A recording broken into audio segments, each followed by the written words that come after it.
यह कहानी है खुदीराम बोस की, जिसने 18 साल की उम्र में हमारे देश के लिए फांसी के फंदे को चूम लिया था। यह कहानी है 30 अप्रैल 1908 की। इसके बाद इंडिपेंडेंस मूवमेंट में बहुत बड़ी क्रांति आई। दिल से नमन है ऐसे वीरों को जिन्होंने हमारे देश के लिए सर्वोच्च बलिदान दिया।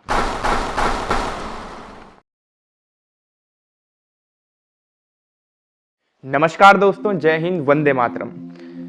आज हम बात करेंगे भारत के एक ऐसे वीर क्रांतिकारी की जिसने 18 साल की उम्र में हमारे देश के लिए फांसी के फंदे को चूम लिया था। यह कहानी है खुदीराम बोस की।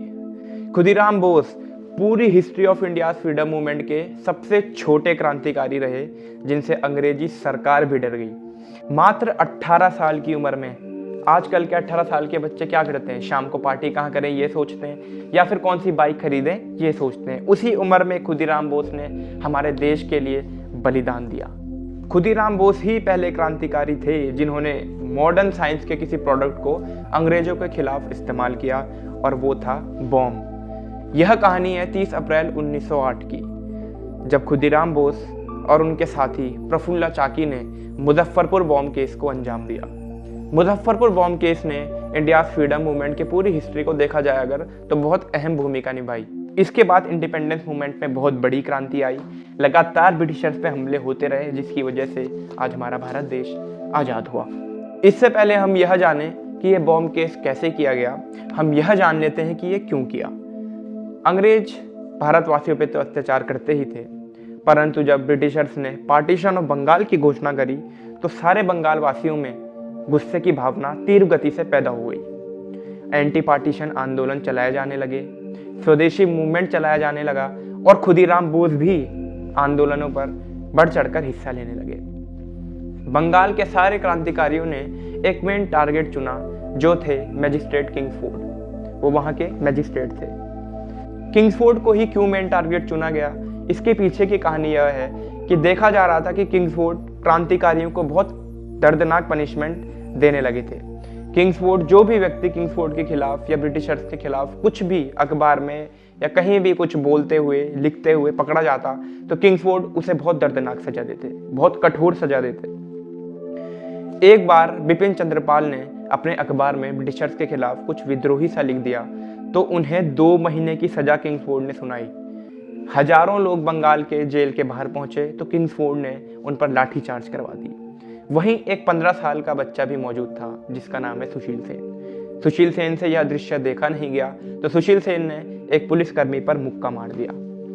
इस मुक्के की सजा में किंग्सफोर्ड ने सुशील सेन पर 15 कोड़े पड़वाए। तो कुल मिलाकर बात यह थी कि किंग्सफोर्ड क्रांतिकारियों को बहुत कठोर पनिशमेंट दे रहा था, जिससे कि क्रांतिकारियों ने डिसाइड किया कि किंग्सफोर्ड को मार दिया जाए। किंग्सफोर्ड की हत्या का डिसीजन ले लिया गया। यह डिसीजन 3 लोगों ने लिया, अरविंदो घोष, चारू दत्त और सुबोध मलिक। तो इन तीनों ने एक प्लान बनाया। इन्होंने एक बॉम्ब बुक बनाई, बुक के शेप में, उसे एक पार्सल में रखा और वो पार्सल किंग्सफोर्ड को भेज दिया। पार्सल मिलने पर किंग्सफोर्ड ने उस पार्सल को खोला नहीं, क्योंकि किंग्सफोर्ड को लगा किसी ने कोई पुरानी किताब लौटाई होगी, तो किंग्सफोर्ड ने वो पार्सल खोला नहीं, जिसकी वजह से इन तीनों क्रांतिकारियों का जो प्लान था वो फेल हो गया। जब बाद में मालूम पड़ा कि उसमें बॉम्ब है तो ब्रिटिश सरकार घबरा गई और किंग्सफोर्ड का ट्रांसफर मुजफ्फरपुर कर दिया गया। अब जब किंग्सफोर्ड का ट्रांसफर मुजफ्फरपुर हो गया तो सारे क्रांतिकारियों के लिए बहुत डिफिकल्ट हो गया, बहुत मुश्किल हो गया कि किंग्सफोर्ड की हत्या कैसी की जाए। और बाद में ये जो जिम्मेदारी है वो 2 युवकों ने उठाई, 2 वीरों ने उठाई, जिनका नाम है खुदीराम बोस और प्रफुल्ला चाकी। खुदीराम बोस, इनका जन्म 3 दिसंबर 1889 को बंगाल में हुआ। इनके पिताजी का नाम त्रिलोकीनाथ बोस और माताजी का नाम लक्ष्मीप्रिया देवी था। इनकी 3 बेटियां थी और 2 बेटे थे। एक बेटे की मृत्यु तो पैदा होते ही हो गई थी और एक बेटे की मृत्यु मात्र 6 साल की उम्र में हो गई थी। खुदीराम बोस की माताजी ने जब खुदीराम बोस का जन्म हुआ तो एक टोटका अपनाया। खुदीराम बोस की बड़ी बहन ने खुदीराम बोस को 3 मुट्ठी चावल में खरीद लिया। ये एक टोटका हुआ करता था जिससे कि खुदीराम बोस की माताजी को यह लगता था कि खुदीराम बोस की लाइफ इससे सेफ हो जाएगी।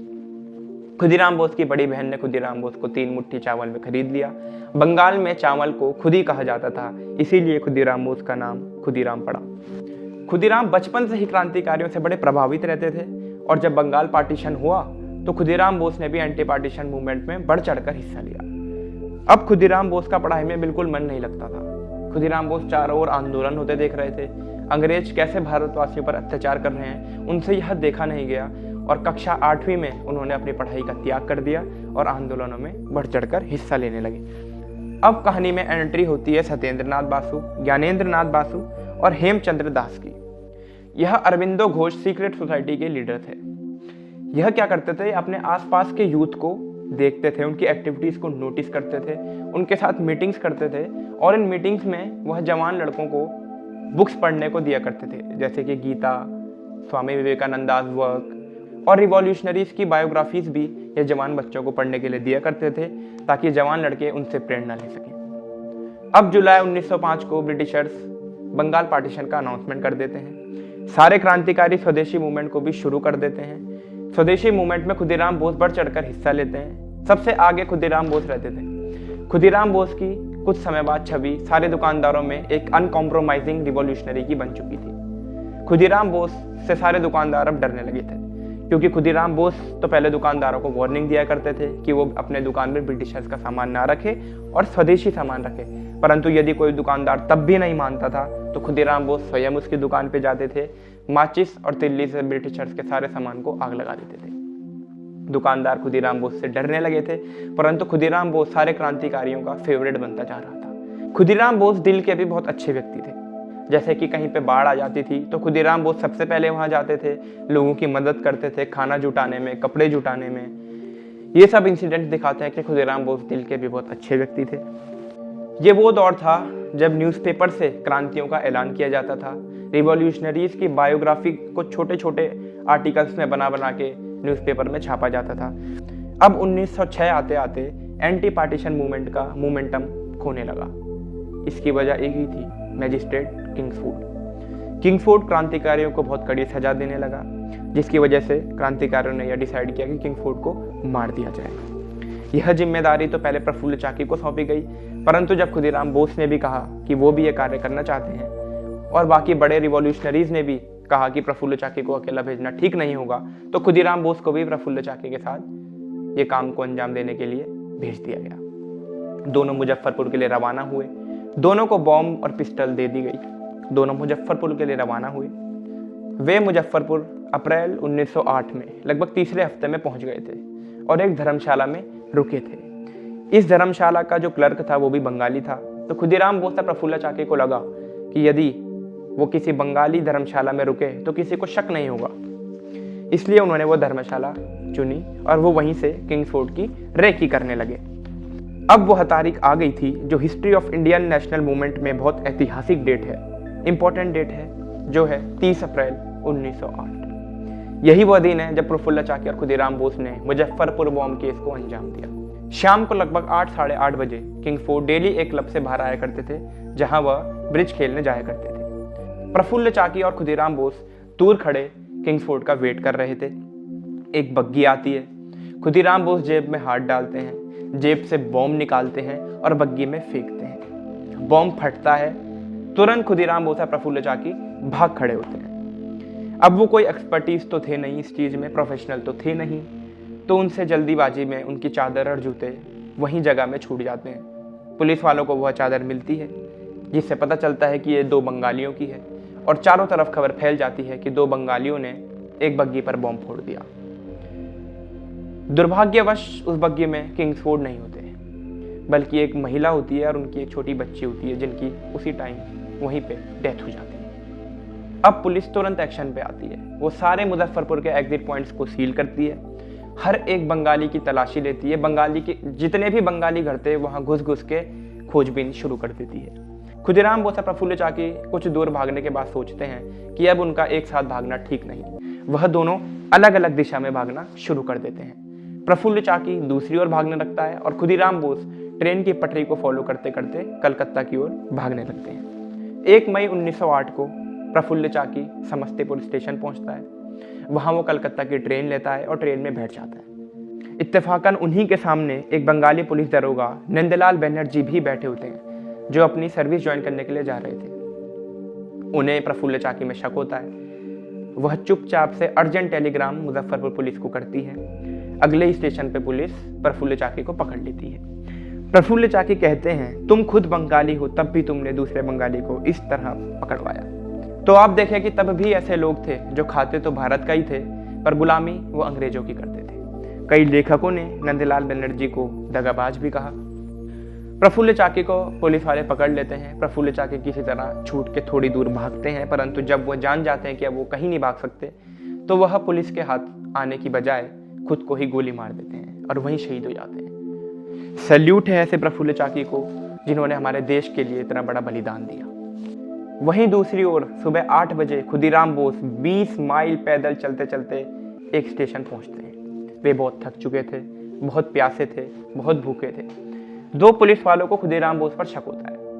वह खुदीराम बोस से सवाल जवाब करते हैं, जिससे खुदीराम बोस थोड़े अनकंफर्टेबल होते हैं और वहां से भागने लगते हैं। खुदीराम बोस भी वहां पकड़े जाते हैं। पुलिस वाले खुदीराम बोस को पकड़ लेते हैं।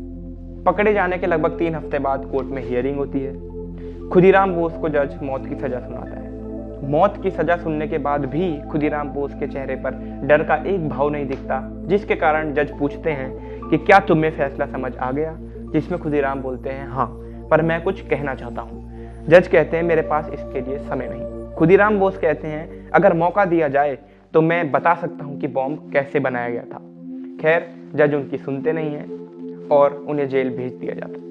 अब वह दिन आ गया था जब खुदीराम बोस को फांसी पर चढ़ना था।